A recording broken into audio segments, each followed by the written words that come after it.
प्रियानो, आपल्या सर्वांचे पुन्हा एकदा या उपासनाच्या नवीन कार्यक्रमामध्ये मनपूर्वक स्वागत.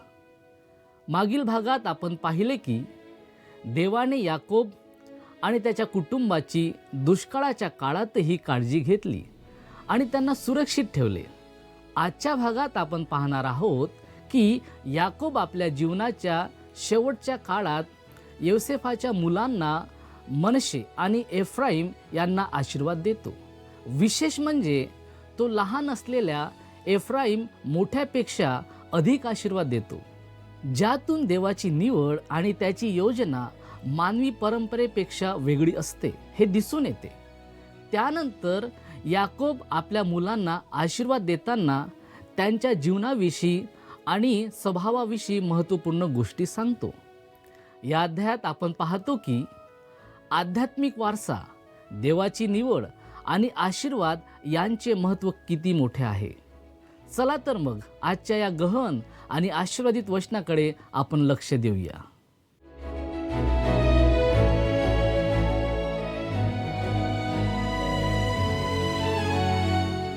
प्रियांनो, प्रभू येशू ख्रिस्ताच्या मधुर नावात आपणास सलाम. आपणा सर्वांचे उपासना कार्यक्रमामध्ये हार्दिक स्वागत. आज आपण अध्याय 48 याच्या पहिल्या वचनापासून ते अध्याय 49च्या 7व्या वचनापर्यंत अभ्यास करणार आहोत. यामध्ये जे विषय आपण हाताळणार आहोत ते येणेप्रमाणे आहेत. पहिला विषय, याकोबाच्या शेवटच्या आजारात योसेफ त्याला भेटतो. दुसरा विषय, याकोब एफ्राईम आणि मनश्शे यांना आशीर्वाद देतो. एक सूचना आहे, आपण आज वेळेअभावी काही वचने येथे वाचणार नाही, तरी कृपया ही वचने आपण स्वतः वाचावीत अशी आपणास विनंती. या ठिकाणी आपल्याला याकोबाच्या शेवटच्या आजाराबद्दल आणि योसेफाच्या 2 मुलांना दिलेल्या आशीर्वादाबद्दल सांगण्यात आले आहे. इब्री लोकास पत्राचा 11वा अध्याय आणि 21 वचनामध्ये असे लिहिले आहे, याकोबाने मरते वेळेस योसेफाच्या प्रत्येक मुलाला विश्वासाने आशीर्वाद दिला आणि आपल्या काठीच्या टोकावर टेकून देवाला नमन केले. या अध्यायात आपल्याला याकोबाच्या आध्यात्मिक वाढीचे पुरावे दिसतात. आता तो खूपच बदललेला आहे. खूप लांबचा प्रवास त्याने केला आहे. याकोबाचे आध्यात्मिक जीवन हे हळूहळू वाढणारे आणि विकसित होणारे जीवन आहे. ते एखाद्या क्षणात घडणारा चमत्कारिक किंवा भावनात्मक अनुभव नाही. पवित्र शास्त्र त्याचे वर्णन आत्म्यात चालणे असे करते. याकोब तरुण असताना त्याच्यात जुन्या स्वभावाचा प्रभाव जास्त होता, पण तो वृद्ध झाल्यावरच त्याच्यातील नवीन स्वभाव स्पष्टपणे दिसून येतो. पेत्राचे 2 पत्र याचा 3रा अध्याय आणि 18 हे वचन आपल्याला सांगते की आपला प्रभू व तारणारा येशू ख्रिस्त याच्या कृपेत व ज्ञानात वाढत जा. याकोबाच्या जीवनातून आपण पाहतो की आत्म्याचे फळ विकसित होण्यासाठी वेळ लागतो. त्यासाठी आपल्याला धीराने वाट पाहावी लागते. आणखी एक गोष्ट, देव जबरदस्तीने वाढ घडवून आणत नाही. तो आपल्या जीवनात येऊन आपल्यावर दबाव टाकत नाही. देव याकोबाशी अत्यंत संयमाने वागला आणि त्याचप्रमाणे तो तुमच्याशी आणि माझ्याशी देखील खूप धीराने वागेल. आता आपण याकोबाच्या शेवटच्या आजारात योसेफ त्याला भेटतो या विषयाचा अभ्यास करू. त्यासाठी आपण उत्पत्ती 48वा अध्याय 1 ते 3 ही वचने वाचायची आहेत, परंतु कृपया आपण ही वचने स्वतः वाचावीत. या वृद्ध माणसाचे अंतःकरण त्या क्षणी किती आनंदाने आणि उल्हासाने भरून आले असेल याची कल्पना करा. त्याचा लाडका मुलगा योसेफ आपल्या 2 लहान मुलांना घेऊन त्याच्याकडे येत आहे. याकोबाला कधीही वाटले नव्हते की तो पुन्हा योसेफाला पाहिल, कारण त्याला तर वाटत होते की योसेफ मारला गेला आहे. पण आता तो पाहतो की योसेफ मिस्र देशात इतक्या उच्च पदावर पोहोचला आहे आणि आपल्या आयुष्यातील सर्व घडामोडींमध्ये देवाने कशी अद्भुत रीतीने व्यवस्था केली आहे हेही तो आता स्पष्टपणे ओळखू शकत आहे. आता याकोबाला मिस्र देशात राहून 17 वर्षे झाली आहेत. तो आता वृद्ध झाला आहे आणि मरणाच्या जवळ येऊन ठेपला आहे. तरीही तो आपली उरलेली ताकद एकवटून पलंगावर सावरून बसतो. हे लक्षात घ्या की त्याचे विचार पुन्हा त्या वेळेकडे जातात जेव्हा देव त्याला कनान देशातील लूज येथे प्रगट झाला होता. म्हणून तो योसेफाला म्हणतो, सर्व समर्थ देवाने कनान देशातल्या लूज येथे मला दर्शन देऊन आशीर्वाद दिला. याकोबाने खरोखर खूप लांबचा प्रवास केला आहे. आता आपण त्याचा विश्वास पाहतो. तो स्वतःची बढाई मारत नाही. तरुणपणी तो फार चतुर होता, पण आता आपल्या आयुष्याकडे मागे वळून पाहताना त्याला आठवते की जेव्हा तो कनान देश सोडून जात होता तेव्हा आणि पुन्हा परत येत होता तेव्हा देव बेथेल येथे त्याला प्रगट झाला होता. म्हणून तो म्हणतो, देव मला तिथे प्रगट झाला आणि देवाने मला आशीर्वाद दिला. आता आपल्याला याकोबाचा खरा विश्वास पाहायला मिळतो. या ठिकाणी आपण उत्पत्तीचा 48वा अध्याय आणि 4थं वचन वाचूया. पहा, मी तुला फलद्रूप करून बहुगुणित करीन, तुझपासून राष्ट्र समुदाय उत्पन्न करीन आणि तुझ्या मागे तुझ्या संततीस हा देश निरंतरचे वतन करून देईन. याकोबाने येथे देवाच्या ज्या अभिवचनाचा उल्लेख केला आहे त्याकडे आपण विशेष लक्ष दिले पाहिजे. हे वचन संपूर्ण जुन्या आणि नव्या करारामध्ये दिसते. देवाने हे अभिवचन कुलपिता म्हणजेच अब्राहम, इसाक आणि याकोब यांच्या वंशाला दिले होते. या करारात 3 महत्त्वाच्या गोष्टी आहेत. पहिली गोष्ट एक राष्ट्र, दुसरी गोष्ट एक देश आणि तिसरी गोष्ट आशीर्वाद. पण या ठिकाणी याकोबासाठी 2 गोष्टी विशेष महत्त्वाच्या आहेत. पहिली गोष्ट, मी तुला फलद्रूप करून बहुगुणित करीन, तुझपासून राष्ट्रसमुदाय उत्पन्न करीन. दुसरी गोष्ट, आणि तुझ्या मागे तुझ्या संततीस हा देश निरंतरचे वतन करून देईन. या कराराचा तिसरा भाग तुमच्या आणि माझ्यासाठी फार महत्त्वाचा आहे. तुझ्यामध्ये पृथ्वीवरील सर्व कुळे आशीर्वादित होतील. आज आपण सर्वजण पवित्र शास्त्र घेऊन बसलो आहोत.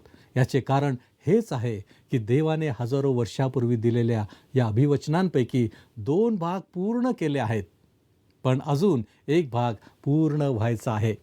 यहुदी लोकांना अजून पूर्णपणे इस्रायलचा देश मिळालेला नाही. हो, त्यांच्या ताब्यात त्याचा काही भाग आहे. जेव्हा देव स्वतःच्या हाताने त्यांना तो देश देईल तेव्हा ते तिथे शांतीने राहतील. प्रत्येक जण आपल्या द्राक्षवेलीखाली आणि अंजिराच्या झाडाखाली बसलेला असेल. त्यांना स्वतःची जमीन असेल आणि त्यावर करही द्यावा लागणार नाही. ऐकायला हे येशूच्या 1000 वर्षांच्या राज्यासारखे वाटते, नाही का? आणि खरे तर ते तसेच असेल. आता आपण याकोब, एफ्राईम आणि मनश्शे यांना आशीर्वाद देतो या विषयाचा थोडक्यात अभ्यास करणार आहोत. त्यासाठी आपण उत्पत्ती 48वा अध्याय आणि 5 व 6 ही वचने वाचूया. मी मिस्रात तुझकडे येण्यापूर्वी तुला जे 2 मुलगे मिस्रात झाले ते माझेच आहेत. जसे रऊबेन व शिमोन तसेच एफ्राईम व मनश्शे हेही माझेच होत. त्यांच्या मागून जे मुलगे तुला होतील ते तुझे. त्यांचे वतन त्यांच्या भावांच्या नावाने चालेल. हे 2 नातू योसेफाचे हे 2 मुलगे यापैकी प्रत्येकजण पुढे जाऊन इस्रायलातील एक स्वतंत्र वंश होणार होता. वरकरणी पाहिले तर असे वाटते की इस्रायलचे जमाती वंश असायला हवेत, कारण याकोबाचे 12 मुलगे होते आणि आता योसेफाचे हे 2 मुलगेही प्रत्येकी एक वंश होणार होते. पण प्रत्यक्षात योसेफाचा असा वेगळा वंश नव्हता. त्याऐवजी एफ्राईम आणि मनश्शे हे 2 वंश होते. तरीही पवित्र शास्त्रात मात्र 12 वंशाचीच गणना केली जाते, कारण लेवीचा वंश वेगळा होता. एफ्राईम आणि मनश्शे हे दोघेही 17 वर्षांपेक्षा मोठे असावेत, कारण याकोब मिसर देशात येण्यापूर्वीच त्यांचा जन्म झाला होता. पुढे हे दोघेही स्वतंत्र वंशाचे प्रमुख झाले. आता हे लक्ष द्या की याकोबाला पुन्हा आपल्या प्रिय पत्नी राहेलची आठवण येते, जी योसेफाची आई होती. वाचूया आपण 7वं वचन. मी पदन येथून येत असता एफ्रात गाव काहीसा दूर राहिला. तो कनान देशात वाटेतच राहेल माझ्याजवळ मरण पावली.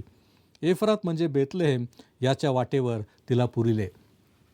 याकोब आता आपल्या मरणशय्येवर पडलेला असतानाही त्याचे विचार पुन्हा त्या ठिकाणी जातात जिथे त्याने राहेलला पुरले होते. त्याचे सर्वात मोठे दुःख होते. पुढे आपण जाऊया 8वं आणि 9वं वचन. इस्रायलाच्या दृष्टीस योसेफाचे मुलगे पडले तेव्हा तो म्हणाला, हे कोण? योसेफ आपल्या बापास म्हणाला, हे माझे मुलगे, देवाने मला हे या देशी दिले. तेव्हा तो म्हणाला, त्यास माझ्याजवळ आण, म्हणजे मी त्यास आशीर्वाद देईन. तुमच्या लक्षात आले आहे का की इसहाक आणि याकोब हे दोघेही वृद्ध झाल्यावर त्यांची नजर कमजोर झाली होती. कदाचित त्या प्रदेशातील प्रखर उन्हाचा त्याच्याशी काही संबंध असावा. आजही मध्य पूर्वेतील देशांमध्ये डोळ्यांचे आजार बऱ्याच प्रमाणात आढळतात. म्हणून येथे आपण पाहतो की याकोबाला त्या मुलांना ओळखता आले नाही. पुढे आपण जाऊया. उत्पत्तीचा 48वा अध्याय आणि 10 ते 12 ही वचने, परंतु कृपया ही वचने आपण स्वतः वाचावीत. कदाचित आजोबांनी नातवावर इतके प्रेम व्यक्त केल्यामुळे ते मुलगे थोडेसे लाजल्यासारखे झाले असावेत.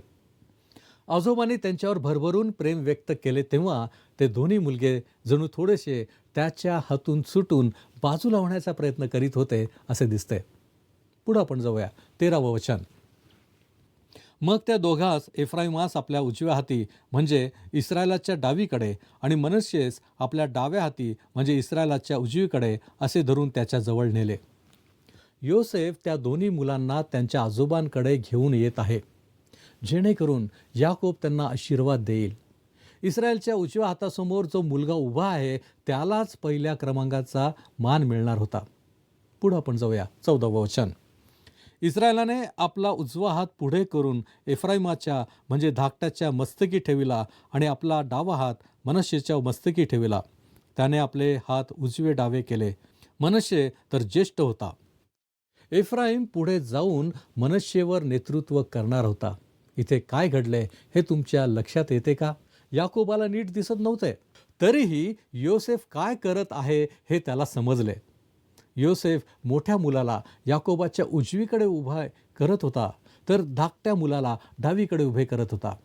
पण वृद्ध याकोबाने काय केले? त्याने आपले हातच बदलून टाकले. त्याने हात क्रॉस करून उजवा हात धाकट्या मुलाच्या डोक्यावर ठेवला. त्याने असे का केले? दोन्ही मुलांवर त्याचे खूप प्रेम होते, यात काही शंका नाही. ती त्याचा लाडक्या मुलगा योसेफ याची मुले होती. तरीही त्याने जाणून बुजून आशीर्वाद धाकट्या मुलाला दिला. कदाचित याचे एक कारण असे असावे की तो स्वतःही धाकटा मुलगा होता आणि त्यालाच आशीर्वाद मिळाला होता. म्हणून तोच आशीर्वाद तो येथे धाकट्या मुलाला देत आहे. येथे आपल्याला एक मनोवेधक तत्व दिसून येते, जे संपूर्ण पवित्र शास्त्रात वारंवार दिसून येते. उदाहरणार्थ दाविदाची निवड पहा. इशयाच्या मुलांमध्ये दावीद सर्वात धाकटा होता, तरी देवाने त्यालाच का निवडले? देव आपल्याला एक मोठे आध्यात्मिक सत्य दाखवत आहे. देव केवळ जन्माच्या क्रमावर म्हणजे प्रथम पुत्र म्हणून कोणालाही स्वीकारत नाही. देवाला नवा जन्म हवा असतो. म्हणून देव आपल्या मानवी रीतिरिवाजांकडे फारसे लक्ष देत नाही. आपल्या समाजात कुटुंबातील मोठ्या मुलावरच सर्व जबाबदारी असते. पण देव नैसर्गिक गुणांमुळे किंवा मानवी क्षमतेमुळे कोणाची निवड करत नाही. माझे म्हणणे चुकीचे समजू नका. देव आपली प्रतिभा वापरू शकतो, पण ती प्रतिभा देवाला अर्पण केलेली असली पाहिजे. आज आपल्याकडे अनेक हुशार आणि प्रतिभावंत ख्रिस्ती आहेत, पण तरीही खरे आध्यात्मिक संजीवन फार कमी दिसते. का? कारण ती प्रतिभा पूर्णपणे देवाला समर्पित केलेली नसते. प्रियानो, देवाने आपला उपयोग करून घ्यावा असे वाटत असेल तर आपण स्वतःला पूर्णपणे त्याच्या स्वाधीन केले पाहिजे. आपण वयोवृद्ध याकोबाने आपल्या नातवांच्या डोक्यांवर हात ठेवताना हात क्रॉस केले, जेणेकरून त्याला धाकट्या मुलाला ज्येष्ठत्वाचा आशीर्वाद देता यावा. पुढे आपण जाऊया. 15वं वचन. त्याने योसेफास आशीर्वाद देऊन म्हटले, ज्या देवासन्मुख माझे वडील अब्राहम व इसाक चालले, माझ्या जन्मापासून आजवर ज्या देवाने माझे पालन केले. माझ्या जन्मापासून आजवर ज्या देवाने माझे पालन केले. प्रियांनो, या शब्दांवरून याकोब खरोखरच मोठ्या आध्यात्मिक उंचीवर पोहोचला होता हे दिसून येते. पुढे आपण जाऊया. 16वं वचन. ज्या दूताने मला सर्व आपदांतून रक्षिले, तो या मुलांचे अभिष्ट करो. माझे नाव व माझे पूर्वज अब्राहम व इसाक यांचे नाव हे चालवोत आणि यांची वाढ होऊन पृथ्वीच्या मध्यभागी यांचा मोठा समुदाय होवो. याकोबाजवळ स्वतःबद्दल बढाई मारण्यासारखे काहीच नव्हते. त्याच्याकडे अभिमानाने सांगण्यासारखी एकच गोष्ट होती, एक अद्भुत तारणारा. आणि पुढे खरोखर तसेच झाले. त्याच्या शब्दांप्रमाणे ते वाढत गेले आणि पृथ्वीवर मोठ्या समुदायासारखे पसरले. आता आपण उत्पत्तीचा 48वा अध्याय आणि 17 ते 19 ही वचने वाचायची आहेत, परंतु माझी विनंती आहे, कृपया ही वचने आपण स्वतः वाचावीत. येथे आम्ही याकोबाची प्रतिक्रिया पाहतो, तसेच त्याच्या वंशजातून राष्ट्रांचा समुदाय निर्माण होईल हे पाहणे महत्त्वाचे आहे. योसेफाने हे स्वीकारायलाच हवे होते, कारण तो स्वतःही घरातील मोठा मुलगा नव्हता, तो तर धाकट्यांपैकी एक होता. तरीही आशीर्वाद त्याच्या मुलांना दिला गेला. उत्पत्तीचा 48वा अध्याय 20 आणि 21 ही वचने कृपया आपण वाचावीत. येथे आम्हाला याकोबाचा देवावरील विश्वास दिसतो. पुढे आपण जाऊया 22व्या वचनाकडे. मी तुला तुझ्या भावांच्या पेक्षा जमिनीचा 1 वाटा अधिक देतो. तो मी माझ्या तरवारीच्या व धनुष्याच्या जोरावर अमोरी लोकांपासून घेतला. म्हणजेच योसेफाला आपल्या 2 मुलांमुळे इतर भावांपेक्षा मोठा वारसा मिळणार होता. ही स्पष्टपणे याकोबाने योसेफला दिलेली वैयक्तिक भेट होती. आता आपण अध्याय 49चा अभ्यास करणार आहोत. या अध्यायात आपण जे विषय अभ्यासणार आहोत ते येणेप्रमाणे. पहिला विषय, याकोबाचा मृत्यूशय्येवरील आशीर्वाद आणि भविष्यवाणी. दुसरा विषय, याकोबाचे शेवटचे शब्द आणि मृत्यू. हा आणखी एक उल्लेखनीय अध्याय आहे, कारण येथे आपण वृद्ध याकोबाच्या मरणशय्येवरील प्रसंग पाहतो. मागील अध्यायातही आपण पाहिले की तो आपल्या मरणशय्येवर असताना स्वतःला सावरून पलंगावर बसला आणि योसेफाच्या मुलांना आशीर्वाद दिला. त्या भेटीनंतर याकोबाचे बाकीचे मुलगेही आत आले. आता त्याच्या आजूबाजूला त्याचे सर्व 12 मुलगे उभे आहेत. प्रत्येकासाठी त्याच्याकडे निरोपाचा एक संदेश आहे. तो मोठ्या मुलापासून सुरुवात करतो आणि एका मागोमाग सर्वांना संबोधित करतो. एखादा मनुष्य मरणशय्येवर जे बोलतो ते सहसा फार महत्त्वाचे असते, कारण आयुष्यात कधी तो पूर्ण सत्य बोलत नसेल तरी मरणाच्या वेळी तो सहसा सत्यच बोलतो. याकोबाचा हा निरोपाचा संदेश अतिशय प्रभावी व भावनावश करणारा आहे, कारण त्यात अनेक भविष्यवाणी आहेत.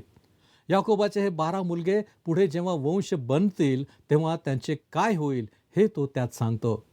त्यावेळी जी भविष्यवाणी केली जाते त्यातील बराचसा भाग आज इतिहास बनलेला आहे. याकोबाच्या जीवनातील विश्वासाचे आणखी एक सुंदर उदाहरण पाहण्याची ही आपली शेवटची संधी आहे. तो आपल्या मुलांशी बोलत आहे, जे पुढे इस्रायल राष्ट्राचे 12 वंश होणार आहेत आणि कनान देशात राहणार आहेत. किती मोठा विश्वास! हे लक्षात घ्या की त्यावेळी कनानी लोक अजूनही त्या देशात राहत होते आणि याकोबाचे कुटुंब तर मिसर देशात सुखात स्थिर झालेले होते. आता आपण याकोबाचा मृत्यूशय्येवरील आशीर्वाद आणि भविष्यवाणी हा विषय थोडक्यात अभ्यासणार आहोत. त्यासाठी आपण उत्पत्तीचा 49वा अध्याय पहिलं वचन वाचूया. मग याकोबाने आपल्या मुलास बोलावून म्हटले, तुम्ही सर्व एकत्र जमून या, म्हणजे पुढील काळी तुमचे काय होईल ते मी तुम्हास सांगतो. येथे आपण पवित्र शास्त्रात वारंवार वापरला जाणारा एक महत्त्वाचा शब्दप्रयोग पाहतो. शेवटचे दिवस. इस्रायल राष्ट्राचे शेवटचे दिवस आणि ख्रिस्ती मंडळीचे शेवटचे दिवस हे एकसारखे नाहीत. या 2 गोष्टींमध्ये स्पष्ट असा भेद आहे आणि तो लक्षात घेणे आवश्यक आहे. येथे याकोब इस्रायल राष्ट्राच्या शेवटच्या दिवसांबद्दल बोलत आहे आणि त्याच्या मुलांपासून निर्माण होणाऱ्या 12 वंशांच्या बाबतीत त्या काळात काय घडणार आहे याबद्दल सांगत आहे. अनेक लोक असे म्हणतात की इस्रायल राष्ट्राबद्दलच्या काही भविष्यवाण्या पूर्ण झाल्या आहेत आणि ते खरे आहे. पण आपण ह्यापेक्षा अधिक खोलात जाऊ शकतो, कारण इस्रायल केवळ एक राष्ट्र म्हणून नव्हे तर 12 वेगवेगळ्या वंशांमध्ये विभागलेले होते आणि देवाने त्या प्रत्येक वंशाबद्दल काहीतरी विशेष सांगितले आहे. म्हणजेच फक्त राष्ट्राबद्दलच्या भविष्यवाण्याच पूर्ण झालेल्या नाहीत, तर प्रत्येक वंशाबद्दलच्या दिलेल्या भविष्यवाण्याही पूर्ण झालेल्या आहेत. प्रियांनो, ही गोष्ट खरोखरच विलक्षण आहे. या अध्यायात आपण पाहणार आहोत की शेवटच्या दिवसात प्रत्येक वंशाबाबत काय घडणार आहे. त्यातील काही भविष्यवाण्या आधीच पूर्ण झाल्या आहेत, पण त्यातील बऱ्याचशा अजून अंतिम पूर्ततेची वाट पाहत आहेत. मी येथे केवळ मुख्य मुद्द्यांवरच थोडक्यात बोलणार आहे. आपण जाऊया पुढे. 49वा अध्याय आणि 2रं वचन आपण वाचू. याकोबाच्या मुलांनो, एकत्र येऊन ऐका, तुमचा बाप इस्रायल याच्याकडे कान द्या. आता आपण एका वृद्ध माणसाकडे पाहतो. तो आपल्या खाटेवर बसलेला आहे. काही चित्रांमध्ये त्याला खाटेवर पूर्णपणे पसरलेला दाखवतात. जणू त्याला आपले डोकेही उचलता येणार नाही. पण ते खरे नाही. तो आपल्या काठीवर टेकून बसलेला होता. जसे आपल्याला इब्री 11 अध्याय आणि 21 या वचनामध्ये समजतंय. खरे सांगायचे तर वृद्ध याकोब आयुष्यभर सतत प्रवासात आणि कामात राहिला होता. तो नेहमीच काहीतरी करत राहणारा माणूस होता. त्यामुळे त्याला पुढेही तसेच चालू ठेवायचे होते. पण मृत्यू ही एक विचित्र गोष्ट आहे. तो अनेकदा फारच अयोग्य वेळ येतो. अशा वेळी जेव्हा आपल्याला अजून इथे राहून पुढे चालत राहायचे असते. याकोबानेही हेच अनुभवले. त्याला पुढे चालत राहायचे होते, पण आता ते शक्य नव्हते. तो आपल्या काठीवर टेकून उभा होता. त्याची इच्छा अजूनही पुढे जाण्याची होती, पण त्याची शक्ती साथ देत नव्हती. तरीही कित्येक बाबतीत तो खरोखरच एक विलक्षण मनुष्य होता. 49 अध्याय 3 ते 4 कृपया ही वचने आपण स्वतः वाचावीत. या कुलपितांना आजच्या काळात खूप चर्चेला जाणारा वंश परंपरेचा महत्त्वाचा विषय चांगलाच समजला होता. जसा बाप तसा मुलगा ही गोष्ट त्यांना ठाऊक होती. याकोबाला हे स्पष्ट दिसत होते की त्याचा मुलगा रऊबेन अनेक बाबतीत त्याच्यासारखाच आहे, पाण्यासारखा चंचल. हे वर्णन याकोबाच्या तरुणपणालाही लागू पडले असते. पण तेच त्याच्या ज्येष्ठ मुलाबाबतीत खरे होते. म्हणून तो म्हणतो, तुला श्रेष्ठत्व मिळणार नाही. रऊबेन कधीच विशेष पुढे आला नाही. त्याने कधी पहिल्या क्रमांकाचे निळे रिबन जिंकले नाही. कधी कधी लाल रिबन मिळाले, काही वेळा पांढरेही मिळाले, पण तो कधीच पहिल्या स्थानावर आला नाही. आजही असे अनेक लोक आपल्याला दिसतात. ते जसे आहेत तसेच समाधानी असतात. त्यांना विशेष पुढे जायचे, उत्तम व्हायचे किंवा काहीतरी मोठे साध्य करायचे असे वाटत नाही. याकोब इथे रऊबेनाबद्दल जी घटना सांगतो ती खरे तर फारच लाजिरवाण्याची दुःखद गोष्ट आहे. आपण उत्पत्तीच्या पुस्तकाचा अभ्यास करत असताना मी त्या घटनेसाठी जास्त वेळ दिला नाही. देवाची इच्छा अशी नाही की आपण माणसांच्या पापांवर सतत विचार करत बसावे. उलट देव आपल्याला अशी शिकवण देतो. आपण फिलिप्पियरास पत्राचा 4 अध्याय आणि 8 हे वचन वाचूया. बंधूंनो, शेवटी इतके सांगतो की जे काही सत्य, जे काही आदरणीय, जे काही न्याय्य, जे काही शुद्ध, जे काही प्रशंसनीय, जे काही श्रवणीय, जो काही सद्गुण, जी काही स्तुती, त्याचे मनन करा. तरीही देवाने मानवाच्या पापांची नोंद पवित्र शास्त्रात केली आहे, कारण त्यामुळे आपल्याला मानवजातीचे खरे आणि अचूक चित्र दिसते. त्यानंतर येणाऱ्या पुढच्या 2 मुलांचा उल्लेख याकोब एकत्र करतो. हे दोघे सख्खे भाऊ होते, लियाचे पुत्र. वाचूया आपण 49 अध्याय आणि 5 वचन. शिमोन व लेवी हे भाऊ आहेत. त्यांच्या तरवारी प्रत्यक्ष अत्याचाराची हत्यारे होत. तुम्हाला आठवत असेल, हे भाऊ शखेम येथे राहत असलेल्या शालेम शहरात गेले आणि तेथल्या सर्व लोकांना ठार मारले. कारण काय? त्या शहरातील एका माणसाने त्यांच्या बहिणीवर बलात्कार केला होता. पण त्या एका माणसाच्या अपराधासाठी त्यांनी संपूर्ण शहरावर सूड उगवला. अर्थातच त्यांना असे करायला नको होते आणि याकोब त्यांना याच गोष्टीची आठवण करून देतो. पुढची 2 वचने 6 आणि 7 कृपया ही वचने आपण स्वतः वाचावीत. लेवी वंशामध्ये आपण देवाच्या अद्भुत कृपेचे एक सुंदर उदाहरण पाहतो. हे खरे आहे की त्यांना इस्रायलमध्ये विखुरले गेले, पण त्यामागचे कारण असे होते की त्यांना याजकांचा वंश बनवण्यात आले. देवाच्या कृपेनेच लेवीसारख्या कठोर स्वभावाच्या माणसाला याजक वंशाचा प्रमुख बनवले. प्रियानो, देवाची कृपा आहे की जिने आपल्यासारख्या पापांचे परिवर्तन करून याजकांच्या राज्यात आपल्याला सामील केले आहे. आज सर्व विश्वासणारे याजक आहेत. मग प्रश्न असा आहे की ते देवाच्या राज्यात याजक कसे झाले, जसे आपण सर्वजण देवाच्या त्या अद्भुत कृपेने झालो आहोत. प्रियांनो, आपला समय संपला आहे. या ठिकाणी आपण थांबणार आहोत. परमेश्वर आपणास आशीर्वादित करो.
सारखा.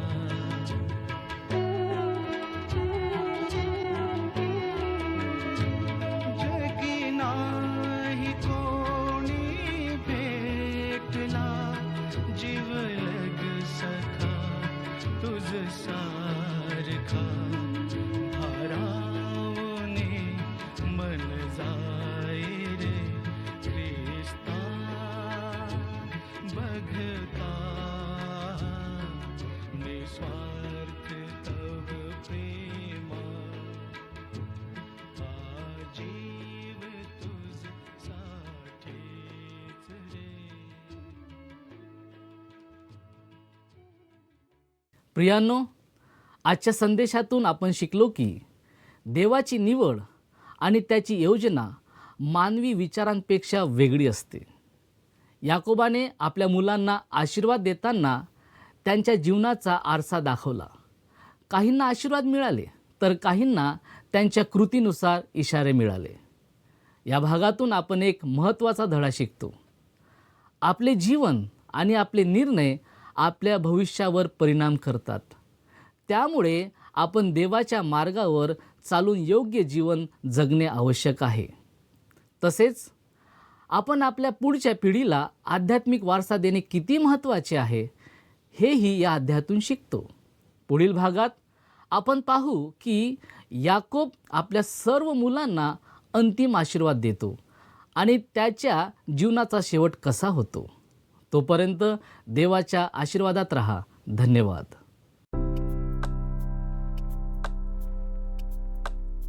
मागील कार्यक्रमातील प्रश्नाचे उत्तर आहे पर्याय बी.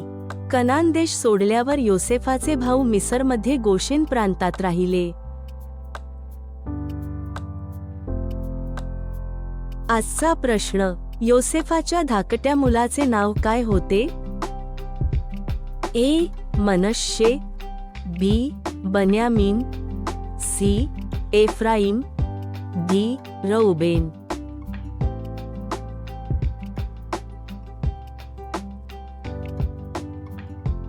प्रियांनो, या प्रश्नाचे उत्तर उद्या सकाळी 6 वाजण्याच्या आधी पर्याय ए, बी, सी किंवा डी लिहून आपले नाव, पत्ता आणि ठिकाण यासोबत मोबाईल नंबर 7021474742 वर SMS किंवा व्हॉट्सॲप करा. हा कार्यक्रम आपणास आवडला काय? आता आम्हाला एक मिस कॉल करा.